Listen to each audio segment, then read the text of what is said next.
to another episode of the Self-Development Tactics podcast. And today we are going to go ahead with this book by the chef, this infamous chef, the book that it is all about.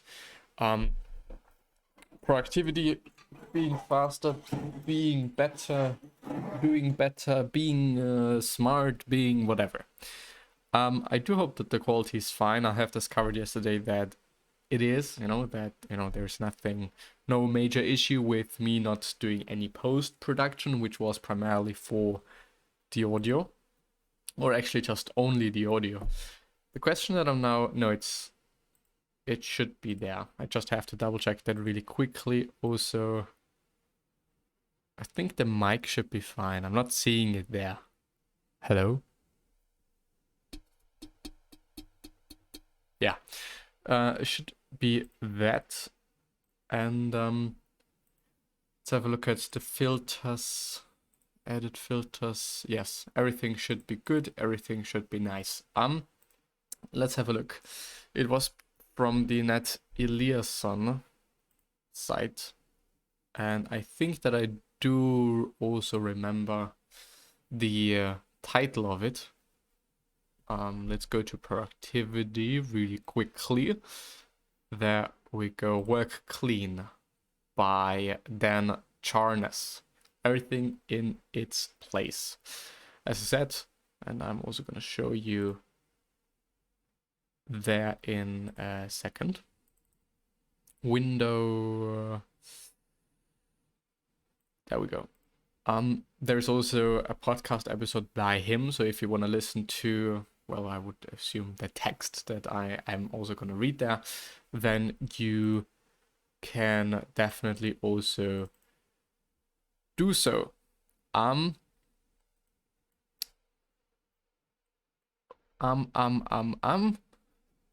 are we gonna do now?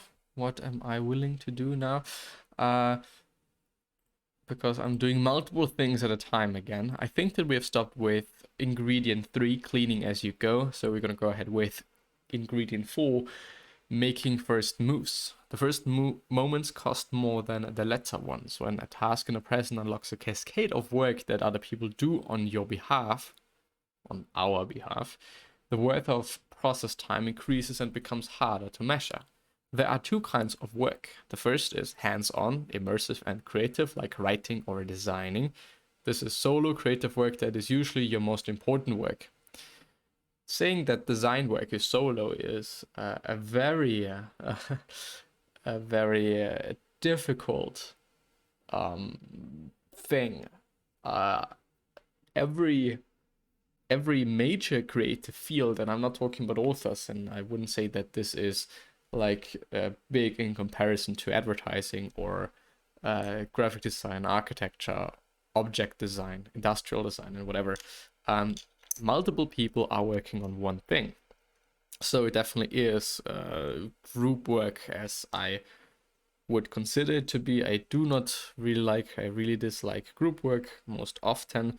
It really depends on whom you're working with, but as I said, most often it is definitely not something that I do enjoy too much. Why? Probably because very often I am then doing, like, I don't want to say the majority of the work, but most of it. And this is definitely something that I think that I don't really like too much, and nobody would. So this is probably also something to maybe think about, what I am thinking and what other people therefore might be thinking. Like, I'm having this feeling, and the chances are very, very high that somebody else is also having exactly this feeling. And so it maybe does make sense to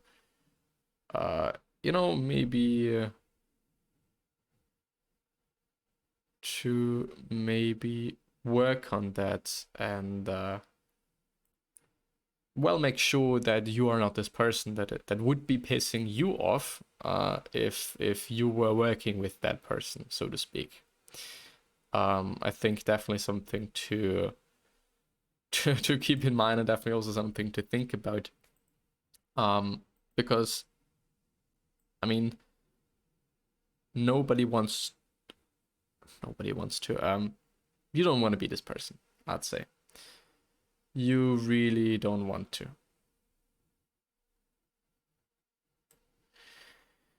You really do not want to be this person.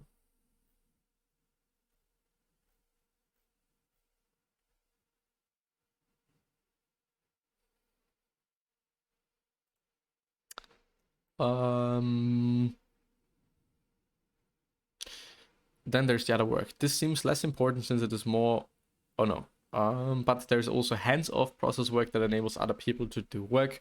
This seems less important since it is managerial, but since it enables other people to do the work, it is worth doing first. Begin each day with 30 minutes of scheduled process time, starting, unlocking, and unblocking the works of others. I'm sorry, which apparently is from page 112. And I think this is very important to keep in mind, because I, for example, do not really like when I have to wait for somebody else so that I can do my work. So, do this work, do this thing, do whatever, so other people can do their shit. I think very, very crucial. And also very crucial to not forget about, as I think, keeping in mind this notion of what is thought of, I'm doing something and I'm pissed off by something, and the possibility of somebody else being pissed off by the exact same thing is indeed quite high. Ingredient number 5. Oh, recipe for success, or your success: commit to using time to your benefit, so start now. Ingredient 5, finishing actions. Do similar jobs at the same time to minimize the switching costs between actions. Avoid orphaned tasks that haven't been tied up in the neatest way possible to enable easy continuation later. If you can't finish a task, tie it up for later. Collect all the materials and keep them in one place till you resume. Jot down any thoughts you have that are at the top of your mind that you want to remember. Schedule your session to resume the work. Communicate your progress to a partner or stakeholder to assess what remains to be done and whether help is available. Record all of your breaks during an immersive work session to see where you lose the most time and to be more strategic about how and when you take breaks. Recipe for success: commit to delivering. When a task is nearly done, finish it. Always be unblocking. I think this is very good advice indeed.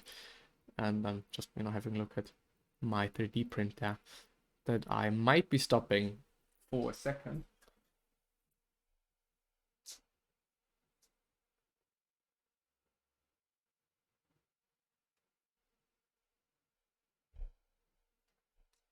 Or also not, because it is not done yet, at least not to the degree that I would like it to. Finish it. Finishing whatever you're doing, I think, is crucial for also having peace of mind. At least this is the case for me. I really do hate when I know that, I'm having this thing left, I'm having that thing left, this I haven't finished and whatever. I really dislike that. And so I try to also do so, but I think even reading such a book can be the first, or probably is the first stepping stone to getting into the space, knowing what you could be changing, and then, working on that. Ingredient 6, slowing down to speed up. This is going to be the last one for today, so I think three a day is probably a good number. Sometimes it is the panic about work that is in your way, not the work itself. When you hear yourself over talking or interrupting someone, simply talk slower. It will have a calming effect on you and force the other person to pay attention. Instead of stopping when you feel distracted, just move very slowly. In times of stress or panic, clean your workstation so your visual field is clear. Think about what you need to do next. Batch your works or tasks together. close apps, get to 0, now resume slowly. I think really great advice, especially when it comes to working, cleaning your workstation. I have seen over the years that I indeed really dislike when my workplace is messy, and it is always messy. My whole flat is messy at the time, and I really dislike that. I think what would be very important there is having organization, space, shelves. There are indeed actually very, very, very cheap shelves that you're basically using for your garage, or for indeed workstations, where, I don't know, you have materials and whatever. And they're really cheap. I mean, $30 or something, and you can have 2 or 3, and this probably should be it. And having some plastic organizers, like some, simple boxes, I think very smart, very good. But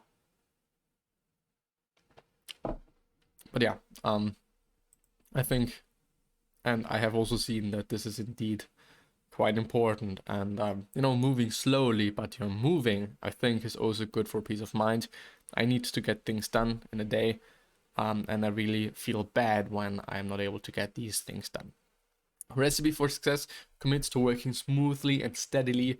Use physical order to restore mental order, and don't rush. Also think about other people. Work and being productive may not be the most important thing there is. But yeah, with that being said, I'm going to end the episode there.